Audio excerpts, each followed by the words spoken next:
अस्सलाम वालेकुम my dear students, welcome back. अभी हमने जो एक बहुत ही इंटरेस्टिंग चैप्टर स्टार्ट करना है और है हमारी फर्स्ट ईयर केमिस्ट्री का, और वो क्या है, एक्सपेरिमेंटल टेक्निक्स। और ये है चैप्टर नंबर 2 और experimental techniques in chemistry.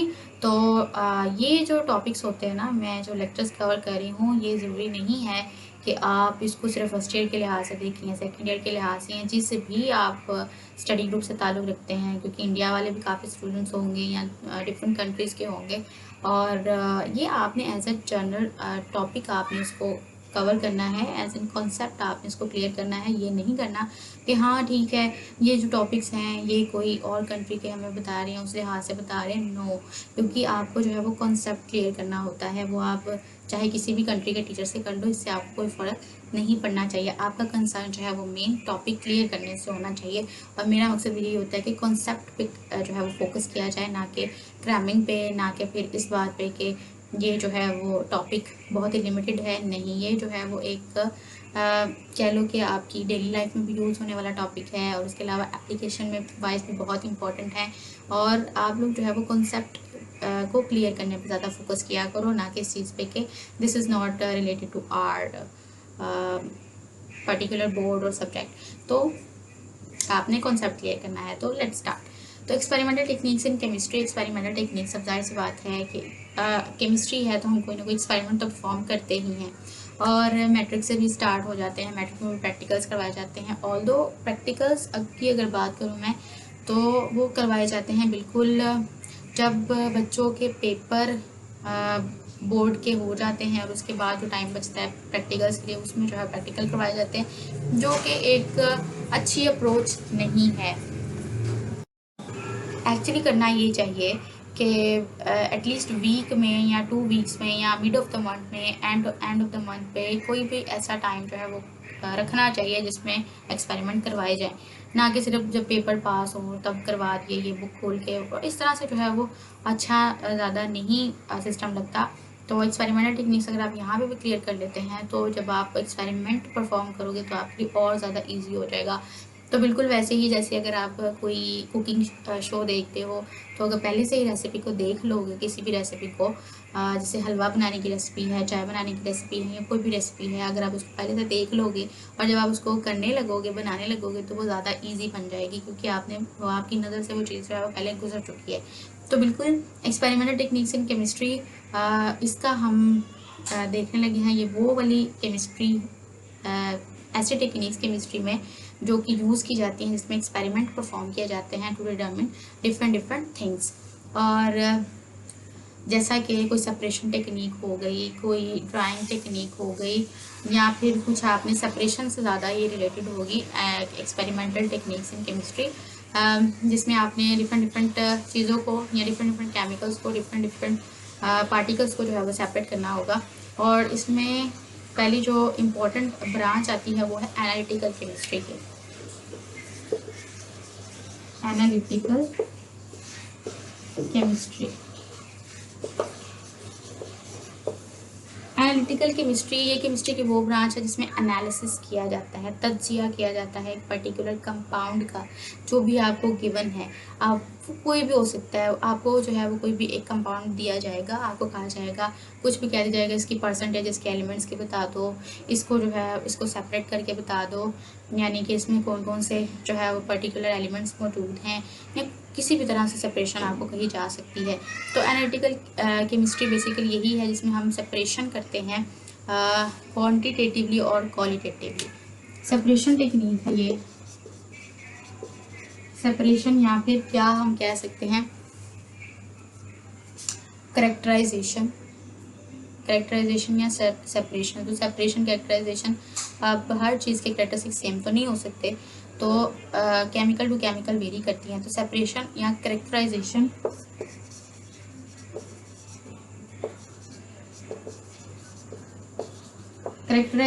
Of किसकी करेक्टराइजेशन करवानी है आपने, केमिकल्स की, केमिकल कंपोनेंट्स की। कैसे, क्वालिटी, और ये कैरेक्टराइजेशन कैसी होगी, क्वालिटेटिव या फिर क्वांटिटेटिव।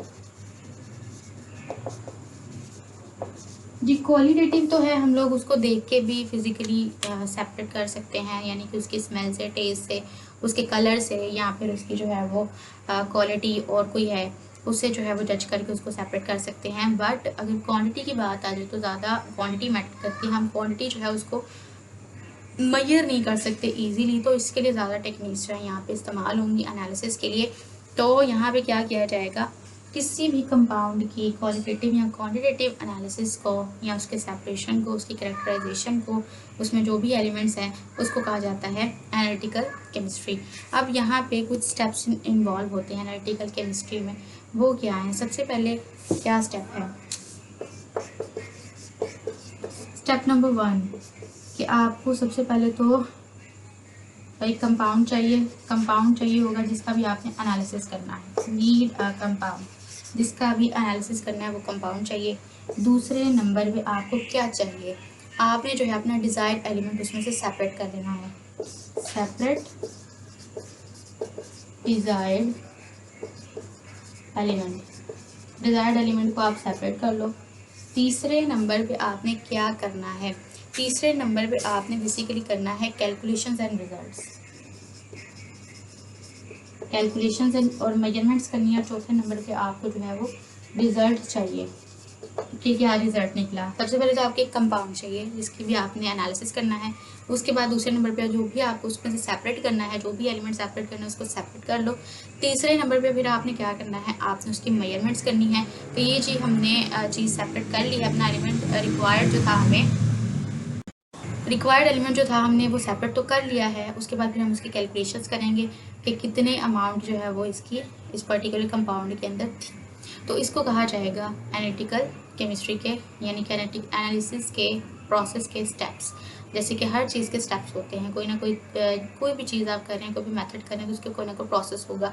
कुकिंग के प्रोसेस होते हैं, उसके अलावा डिज़ाइनिंग के प्रोसेस होते हैं, डिफरेंट चीज़ों के डिफरेंट प्रोसेस हैं। उसी तरह से एनालिसिस के भी जो है वो स्टेप्स हैं प्रोसेस के।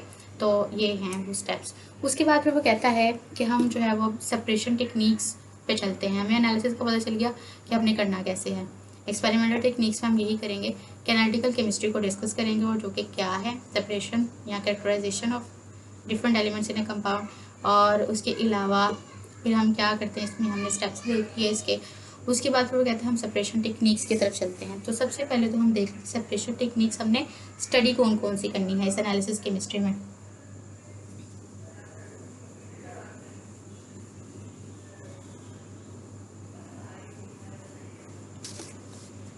तो सेपरेशन टेक्निक्स,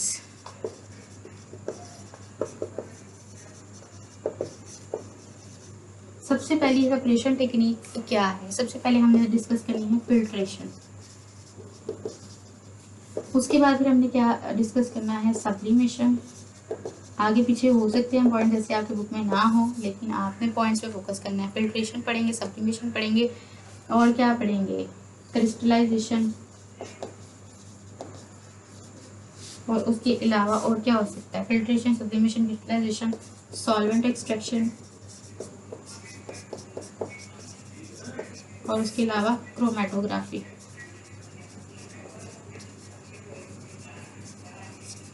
ठीक, तो ये सारी के सारी जो है वो टेक्निक्स हैं जो इस पर्टिकुलर सेपरेशन प्रोसेस में हम पढ़ेंगे। सेपरेशन टेक्निक्स में ये सारी की सारी टेक्निक्स पढ़ेंगे, जिनको बारी बारी जो है वो एक एक लेक्चर में कवर कर लिया जाएगा।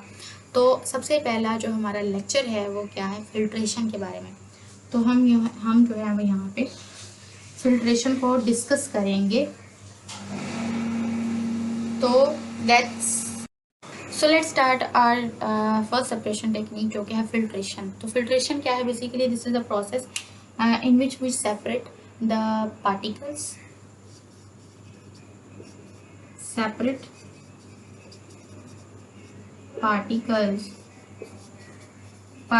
जिसमें प्रेसिपिटेट्स, जिसको प्रेसिपिटेट्स कहा जाता है, from liquid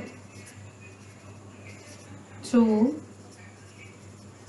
a filter media.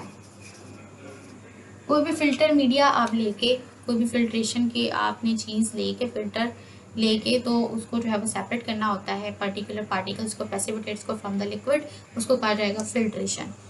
अब यहाँ पे मैं कॉमन एग्जांपल आपको देती हूँ। अभी कि आप में से बहुत सारे लोग क्योंकि स्टूडेंट्स हैं, ज़ाहिर सी बात है सारे, और हमारी जो फेवरेट होगी वो चाय होगी, टी होगी।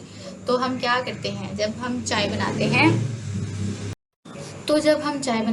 तो हम उसमें जो है वो सारा मटेरियल डालते हैं, चीनी डालते हैं, पत्ती डालते हैं, फिर उसके बाद चाय को बनाते हैं। फिर उसके बाद हम क्या करते हैं, हम उसको फ़िल्टर करते हैं। कैसे कि हम उसको जो है वो स्ट्रेनर लेके उसमें से जितनी भी पत्ती जो अनवांटेड पार्टिकल्स जब हमें नहीं चाहिए तो फिर हम उसको स्ट्रेन कर लेते हैं। तो ये कॉमन एग्जांपल थी। जो स्ट्रेनर है वो क्या है, फ़िल्टर मीडिया। तो इसी तरह से डिफरेंट डिफरेंट प्रोसेस में डिफरेंट डिफरेंट पार्टिकल्स की पे डिपेंड करता है कि जिसकी भी आपने सेपरेशन करनी है, उसकी नेचर पे डिपेंड करता है कि आप कौन सा फ़िल्टर मीडिया यूज़ करेंगे। अब यहाँ पे जो पत्ती थी उसके लिए हमें इतना बड़ा जो है वो फ़िल्टर मीडिया चाहिए था, तो फिर हमने जो है वो किसको पार्टिकल्स क्योंकि बड़े थे तो स्ट्रेनर उस लिहाज से इस्तेमाल कर ली गई। इस तरह से कुछ पार्टिकल्स होंगे जिनके साइज़ बहुत छोटे होंगे, या किसी के साइज़ बहुत बड़े होंगे, या किसी के साइज़ और ज़्यादा बिल्कुल ही स्मॉल होंगे। तो उस लिहाज से जो है फ़िल्टर मीडिया को इस्तेमाल किया जाएगा। तो डिफरेंट तरह का फ़िल्टर मीडिया हम लोग यूज़ करते हैं। देख लेते हैं कि फ़िल्टर मीडिया कौन कौन सा है। Filter media depending on the nature of the particles या साइज ऑफ द पार्टिकल। तो सबसे पहला फ़िल्टर मीडिया है filter paper. Filter paper use कर लिया जा सकता है, या फिर पेपर पल्प यूज़ किया जा सकता है, या फिर पेपर पल्प के अलावा और क्या यूज़ किया जाता है, कॉटन यूज़ किया जा सकता है, क्लॉथ यूज़ किया जा सकता है। 5वें नंबर पे और कौन सा है भाई हमारे पास, मुझे फ़िल्टर क्रूसिबल्स। फ़िल्टर क्रूसिबल्स फ़िल्टर क्रूसिबल्स भी इस्तेमाल की जा सकती हैं। अब यहाँ पे फ़िल्टर पेपर भी हमने जो है वो आई थिंक 10th में नहीं पढ़ा। फ़िल्टर पेपर जो होता है ना, एक पेपर की टाइप है जिसको फ़िल्टर पेपर क्यों कहा जाता है, क्योंकि इसकी जो थिकनेस है ना, जो इसके पोर्स का साइज़ है वो नॉर्मल पेपर की निस्बत डिफरेंट है, क्योंकि हमें ये फ़िल्टर मीडियम के तौर पे चाहिए। हम इसको नॉर्मल पेपर लिखने वगैरह के लिए जो है वो यूज़ नहीं करें, फ़िल्टर के लिए यूज़ करें, तो इसकी प्रॉपर्टीज़ डेफिनेटली डिफरेंट होंगी नॉर्मल पेपर से। तो फ़िल्टर पेपर भी एक होता है, ठीक है, जिसकी जो है वो थिकनेस कंसिस्टेंसी थोड़ी सी डिफरेंट होती है नॉर्मल पेपर से। पेपर पल्प जो होता है ना, पल्प कहते हैं गूदे को, और पेपर का पल्प इसको हम लोग कैसे तैयार करते हैं, इसको हम इस तरह से तैयार करते हैं कि आप एक पेपर लो, बहुत सारे पेपर ले लो चाहे थोड़े ले लो, उसको छोटे छोटे से पीसेस उसके कर दो। पीसेस करने के बाद उसको एक बोल में डालो, उसके बाद उसमें पानी डाल दो। उसको ओवरनाइट के लिए उन जो पेपर के छोटे छोटे टुकड़े हैं जिसको आपने पानी में डाला हुआ है एक बॉल के अंदर, उसको ओवरनाइट के लिए कहीं पे रख दो। जैसे सुबह होगी आपने जो है ना, जो छोटे छोटे पीसेस है ना, उस जो कि पानी के अंदर फूल गए होंगे या मिक्स हो गए होंगे, उसको आपने थोड़ा सा अपने हाथों के साथ जो है वो शेक करना है या हिलाना है, उनको तोड़ना है मज़ीद। उसके बाद फिर आपने इसको क्या करना है, ग्राइंड कर लेना है ग्राइंडर के अंदर 30 सेकंड के लिए। तो वो बिल्कुल एक थिक सी कंसिस्टेंसी में आ जाएगा, बिल्कुल ऐसे जैसे सोप की कंसिस्टेंसी होती है ना, बिल्कुल वैसे आ जाएगा, लिक्विड सोप की कंसिस्टेंसी में। तो वो क्या होता है, पेपर पल्प, जिसको जो है वो फ़िल्टर मीडिया के तौर पे यूज़ किया जाता है इन डिफरेंट फिल्ट्रेशन प्रोसेस। और जो भी हमारी सेपरेशन टेक्निक है, डिपेंड करता है कि हमारे पार्टिकल्स का साइज़ क्या है, उसके लिहाज से जो है डिफरेंट फ़िल्टर मीडिया इस्तेमाल किए जाते हैं। उसके बाद है पेपर पल्प भी हो गया, कॉटन का हमें पता है कि रुई होती है। उसके अलावा क्लॉथ, कपड़ा वगैरह कोई होता है। उसके अलावा फ़िल्टर, जैसे कि क्लॉथ से मुझे याद आया कि बिल्कुल वैसे ही जैसे मुझे एग्ज़ाम्पल याद आ रही है कि पहले पहले टाइम में जो होते थे ना, जो बुज़ुर्ग लोग होते थे, आज भी शायद करते होंगे कि जो वो क्या बोलते हैं ना, घोटते थे बादाम और बूटियाँ और पता नहीं क्या क्या। तो उसको जो है वो स्ट्रेन करने के लिए, यानी कि उसको जो है पर्टिकुलर जो गुदा उनको नहीं चाहिए, जो पीछे बच गया है दाने दाने टाइप सारी चीज़, उनको सिर्फ लिक्विड चाहिए, तो उसको जो है वो कपड़े में डाल के उसको जो है वो ऐसे दबा लिया करते थे ताकि हमें जो रिक्वायर्ड लिक्विड है वो मिल जाए, और जो बाकी का सामान है छोटे छोटे दानेदार वाला वो रह जाए पीछे, तो वो रह जाता था। तो इस तरह से जो है वो क्लॉथ को भी फ़िल्टर मीडियम के तौर पे इस्तेमाल किया जाता है। इसके अलावा अगर अभी की मैं एग्जांपल दूँ तो हाँ, सरदाई बनाने के लिए उसको सरदाई बोलते हैं, ठंडा सा लिक्विड होता है ऑल दैट, जो कि बड़ा अच्छा होता है। तो उसके अलावा क्लॉथ को यूज़ किया जाता है रसगुल्ले बनाने के लिए। अगर आपने कभी बनाए हैं या कभी देखी है कोई वीडियो या कभी किसी को बनाते देखा है, तो उसमें पता है कि दूध को जो है वो कच्चा दूध जो होता है उसमें लेमन डाल के उसको फाड़ लिया जाता है, जिससे जो उसको छोटी छोटी सी फुटकियाँ सी बन जाती हैं। फिर उसको कपड़े के ज़रिए से उसका जो फुटकियाँ वाला हिस्सा है वो सेपरेट कर लिया जाता है, और जो दूसरा पानी वाला हिस्सा होता है वो सेपरेट कर लिया जाता है। और इस तरह से रसगुल्ले वगैरह बनाने के लिए भी जो है ना वो इस तरह से मटेरियल को इस्तेमाल किया जाता है। और भी कई तरीक़ों से क्लॉथ को यूज़ किया जाता है एज अ फ़िल्टर। उसके अलावा फिल्ट्रेशन क्रूसिबल्स क्या होती हैं भैया? क्रूसिबल्स जो होती हैं ना, ये हमारे पास कप शेप फ़िल्टर होते हैं। कप शेप की फ़िल्टर मीडिया होते हैं, जो कि एक स्पेशल टाइप के ग्लास मटेरियल से बने होंगे, जिसको हम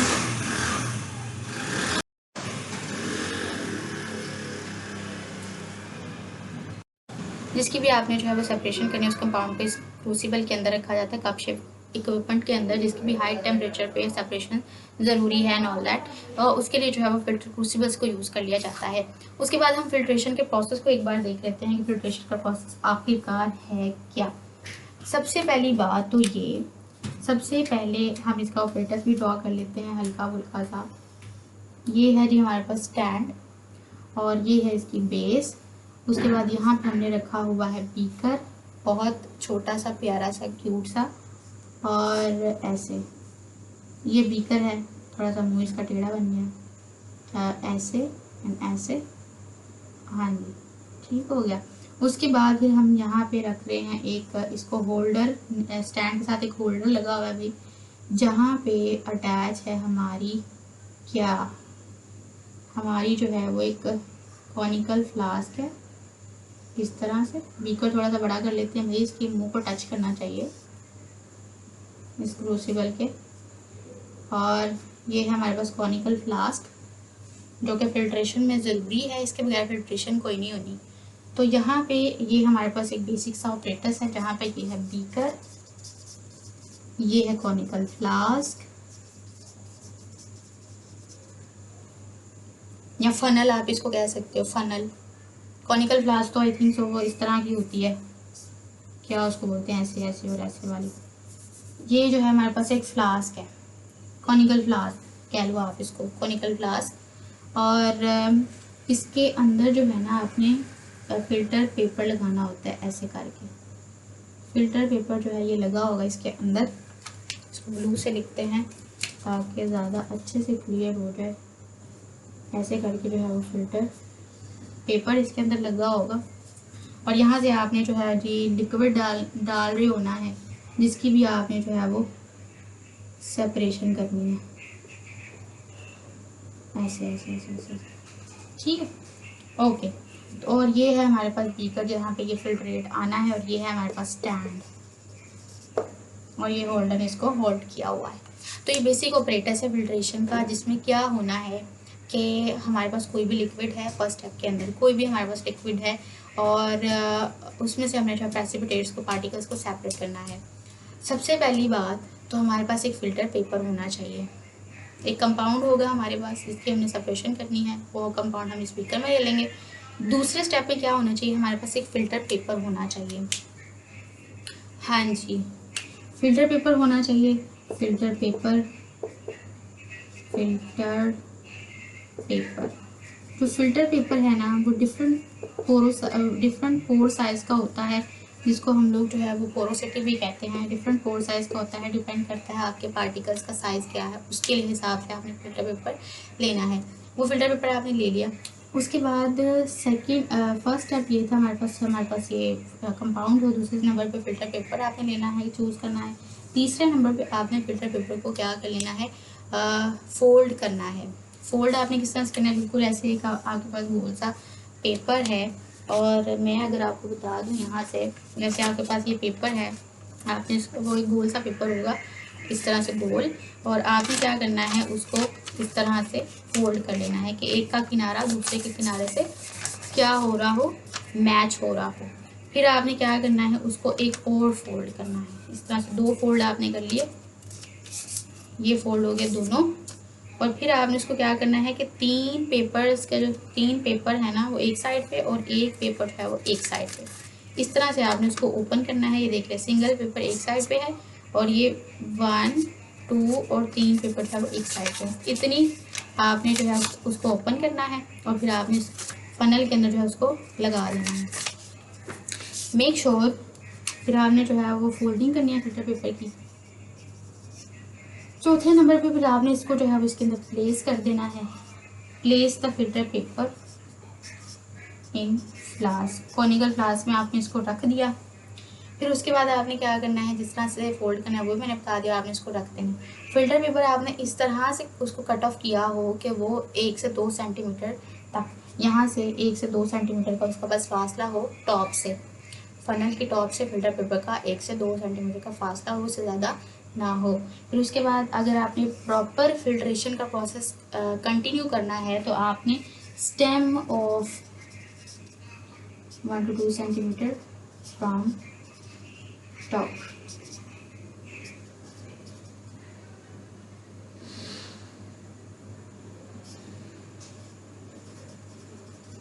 ठीक है।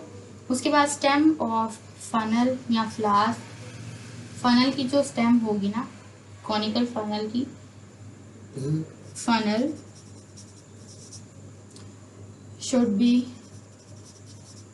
फिल्ड विथ लिक्विड, यानी कि जिस भी लिक्विड में से आप पार्टिकल्स को सेपरेट कर रहे हैं ना, उसकी जो स्टेम है ना, स्टेम कहते हैं ये जो आपकी चीज़ है नीचे वाली, तना जिसको बोलते हैं, जैसे फ्लावर का तना होता है स्टेम होती है, बिल्कुल उसी तरह से इसकी जो स्टेम है वो पानी से भरी हुई होनी चाहिए, ताकि ये जो फिल्ट्रेशन का प्रोसेस है वो स्मूथली चलता रहे और पानी जो है फैले ना, इधर उधर ना गिरे, या यहाँ से ना बाहर ना आ जाए, यहाँ से बाहर ना आ जाए। तो आहिस्ता आहिस्ता आपने इस प्रोसेस को करना है, लेकिन कोशिश ये करनी है कितना लिक्विड डालेंगे इसकी स्टेम जो है वो भरी भी रहे। ऐसा ना हो कि ये पानी लिक्विड ख़त्म हो गया और ऊपर कोई आपने नेक्स्ट लिक्विड डाला ही नहीं, अगर तो ख़त्म हो गया फिर अलग बात है, प्रोसेस को स्टॉप कर दें, लेकिन अगर है तो थोड़ा थोड़ा सा डालें और इसकी स्टेम जो है वो बिल्कुल भरी हुई रहनी चाहिए पानी से, ताकि प्रोसेस स्मूथली चलता रहे। उसके अलावा 6 पॉइंट क्या है कि 6 पॉइंट आपके पास क्या होगा कि आपका जो फनल की स्टेम है ना, funnel stem touches the top of beaker, ताकि जो आपका फिल्टर हो कि यहाँ से लिक्विड आ रहा है वो डायरेक्ट बीकर में ही जाए, इधर उधर ना गिरे। तो इसके साथ जो है ये टच होना चाहिए। यही 5 से 6 पॉइंट्स थे जो कि फिल्ट्रेशन के प्रोसेस में काफ़ी ज़रूरी होते हैं। उसके अलावा ये आपको मेन मैंने बता दिया, उसके बाद फोल्डिंग फिल्टर पेपर भी मैंने आपको बता दिया है। ओके, उसके बाद फिर मैं आपको बताती हूँ कि आपने फ़िल्टर पेपर को और कैसे फोल्ड आप कर सकते हो। एक बार और मैं बता देती हूँ फ़िल्टर पेपर की फोल्डिंग को। Folding of filter paper, folding of filter paper, मैंने आपको बताया फिल्टर पेपर को 2 तरह से यहाँ पे फोल्ड किया जा सकता है। एक तो ये मैंने आपको बताया कि आपके पास इस तरह से राउंड कटिंग में फिल्टर पेपर होगा। आपने इसको क्या करना है, इस तरह से सबसे पहले तो एक किनारे को दूसरे किनारे से टच कराना है ऐसे। ओके, ये आपका फर्स्ट फोल्ड हो गया। फिर आपने क्या करना है, इस वाले को सेकंड फोल्ड आपने फिर इस वाले कॉर्नर को दूसरे वाले के साथ टच कराना है ऐसे। तो ये हमारा दूसरा फोल्ड हो गया। अब इसकी ओपनिंग कैसे करनी है, इसको इस फनल के अंदर सेट कैसे करना है कि आपने 3 जो पेपर्स हैं वो एक साइड पे इस फोल्ड के और एक जो पेपर है उसको एक साइड पे, इस तरह से कुछ इसकी ओपनिंग होगी। ओके, और आपने इसको जो है वो लगा देना है फनल के अंदर और फिर अपना फिल्ट्रेशन का प्रोसेस जो है वो स्टार्ट कर लेना है। एक तो ये हो गई फिल्ट्रेशन के लिए फोल्डिंग।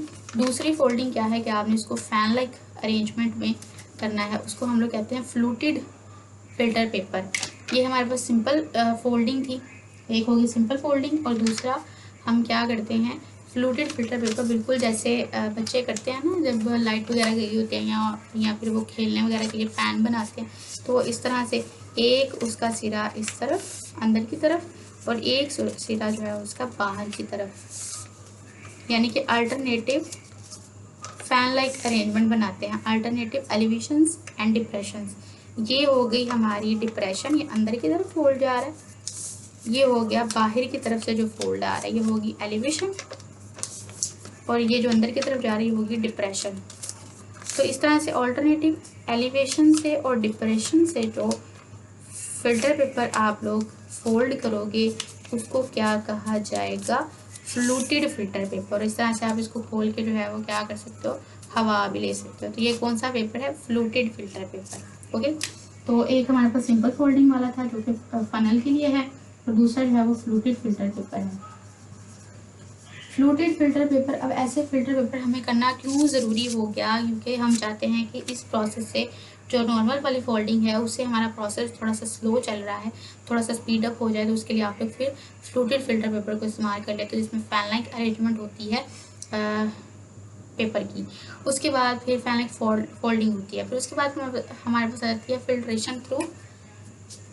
ये मैं यहाँ पे लिखूँगी, यहाँ पे लिख देती हूँ। फोल्डिंग मैंने आपको बता दी, फिल्ट्रेशन थ्रू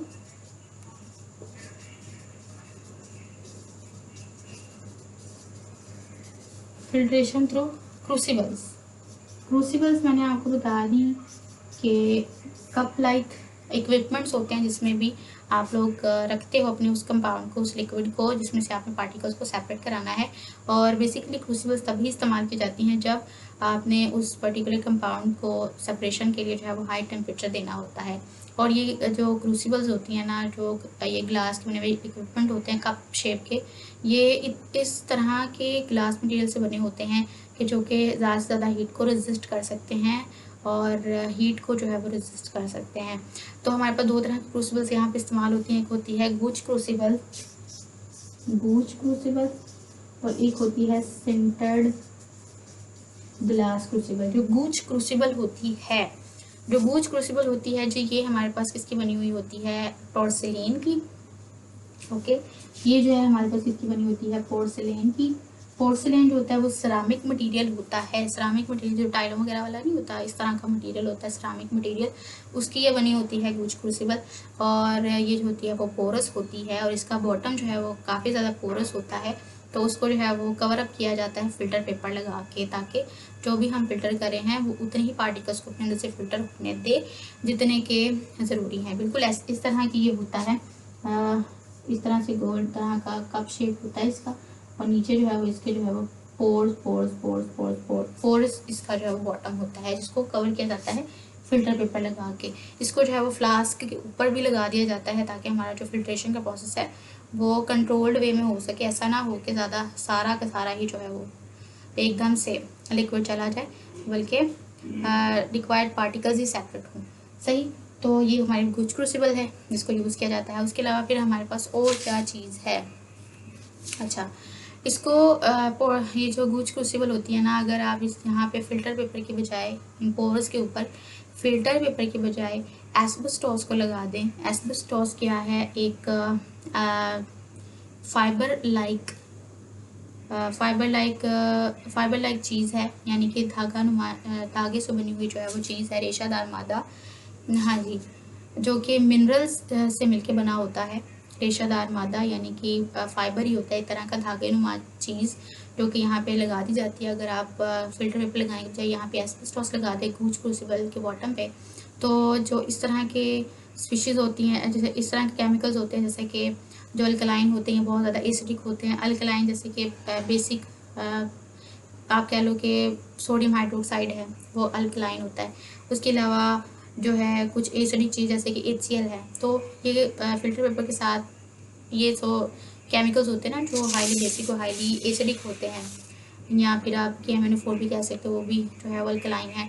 तो HCl है वो एसिडिक है, तो वो इन फिल्टर पेपर के साथ रिएक्ट कर सकते हैं। तो अगर आप फिल्टर पेपर को हटा के गूच क्रूसिबल के इन पोर्स के वाले बॉटम के ऊपर एस्बेस्टॉस लगा दोगे, जो कि रेशेदार मादा है और मिनरल से मिलकर बना हुआ है, तो वो नहीं रिएक्ट करेंगे और इजीली जो है वो सेपरेशन हो जाएगी पार्टिकल्स की। उसके अलावा फिर हमारे पास है sintered glass crucible. Sintered glass crucible जो होती है ना, सिंटर्ड ग्लास क्रूसिबल का मतलब यह है कि इसमें ज़्यादा पोर्स होते हैं, ज़्यादा पोरोसिटी होती है as compare to the Gooch crucible.